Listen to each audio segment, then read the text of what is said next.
Hello, welcome back to another Berlitz online training session. Today, we're going to talk about prepositions. Wow, prepositions. That's easy.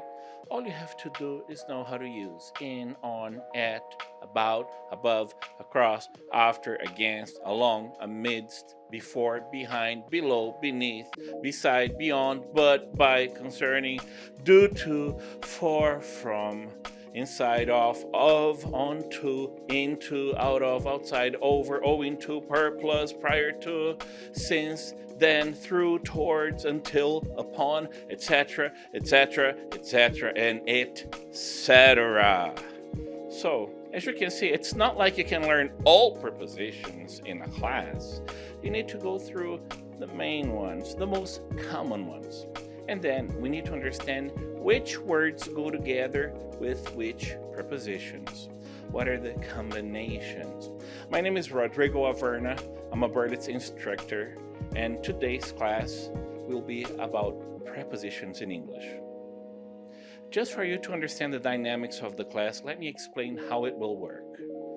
All of our video classes are based on the Berlitz method, the only one that allows you to speak English in the first class, only speaking the language. First, I will introduce the topic, and then we'll dive into the content, always speaking only the language that will be taught. And finally, we'll review what was taught and do some exercises, okay? Before we get to the content, don't forget to subscribe to the channel, leave a like, and share this video with a friend of yours who is on the journey to fluency in English just like you.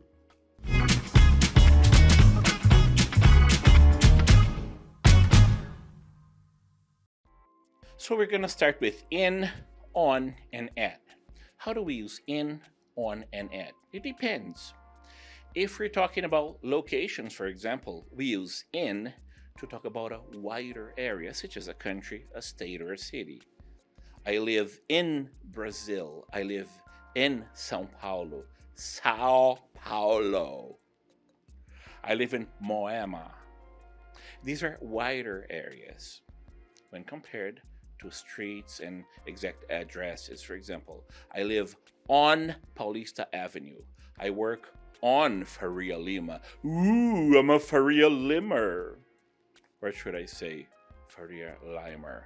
Anyways, if we're talking about an exact location, I work at Berlitz. I work at 2088 Faria Lima Avenue. So we use at for exact locations. So how would you answer this question? Where do you live? What would be the answer for what country? If you said, I live in that country, for example, I live in Brazil, I live in the United States, then you're correct. What would be the correct answer for the city? If you said, I live in Miami, I live in New York, and so on, then you are correct. What about the street or avenue where you live? If you said, I live on First Avenue or on Paulista Avenue, then you're correct. Note that we will say the name of the street or avenue first to only then say either street or avenue, like Paulista Avenue, Faria Lima Avenue, Haddock Lobo Street, and so on. Now, what is your address? The street and the number of your place. If you said, I live at 232 Paulista Avenue, for example, I live at 38 João Severa Street, then you're correct. Now, remember that this is only one way to use in, on, or at if you're talking about locations. For example, if you are inside a specific room in your house, then you should say, I am in the bedroom, I am in the kitchen, as opposed to out of or outside. The dog is outside the house. I walked out of the office, meaning you left the office. If you are moving from one place to another, into another, then we would say, I walked into the kitchen. Or if you're putting something in a recipient, like a box or a bag, I put the pen into the case, I put my clothes into the closet. Whereas if you remove them, then you should say, I took the clothes out of the closet. Can I say I removed the clothes from the closet? Sure, there are many ways to use prepositions. There are many different situations and combinations.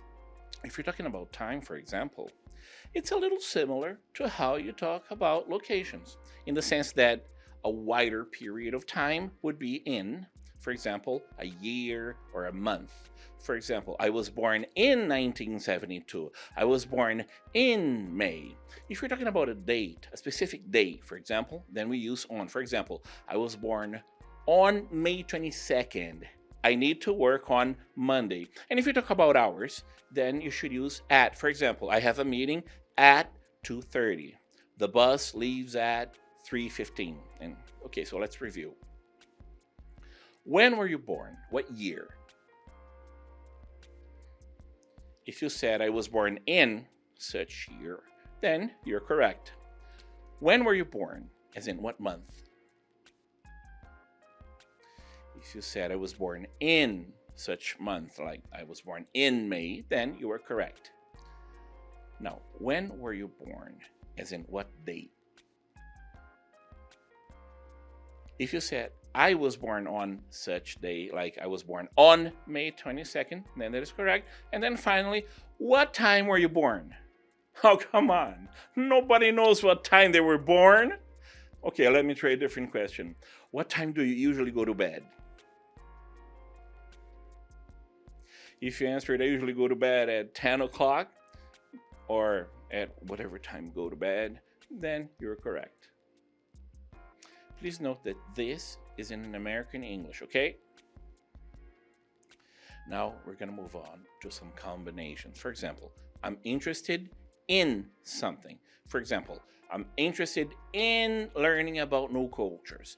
I'm interested in photography. What about you? What are you interested in? You can be interested in something, but maybe you're not necessarily good at this. So for example, if I do a good job doing something, then I am good at that. For example, I'm good at taking pictures. I'm good at making reports. What are you good at? Now, there are things I'm not interested in, not really good at, but I can do it. For example, I'm not interested in painting, as in painting the walls of a house. As a matter of fact, I'm not good at it either. But if it's necessary, I can do it. So I'm capable of painting a wall. Like, for example, I painted my mom's house walls. There was a construction worker that did a really bad job fixing up the walls, and he left the cement exposed. So I went there and I painted it. Needless to say, I didn't do a good job. So I hired a painter to redo the paint job, and I told him, look at how horrible the previous construction worker's job was. And he said, yeah, look at this painting, it's terrible. And I said, yeah, I know, right? Of course, I didn't tell him I had done it. Okay, so now let's review. Complete this for me. I'm interested. If you said I'm interested in doing something, then you were correct. Now, how would you complete this sentence? I am good. If you said I am good at doing something, good job. Finally, I'm capable. If you said I am capable of doing something, that's correct. Now, just one thing. The fact that I'm capable of doing something doesn't necessarily mean that I'm not good at doing it or interested in doing it. You could be capable of doing something and also interested in it or good at it. Now, I want you to write in the comments below something that you do frequently.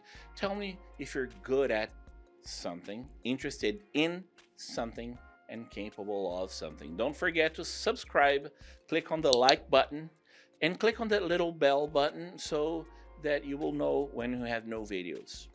My name is Rodrigo Averna, and I will see you in the next video. Bye!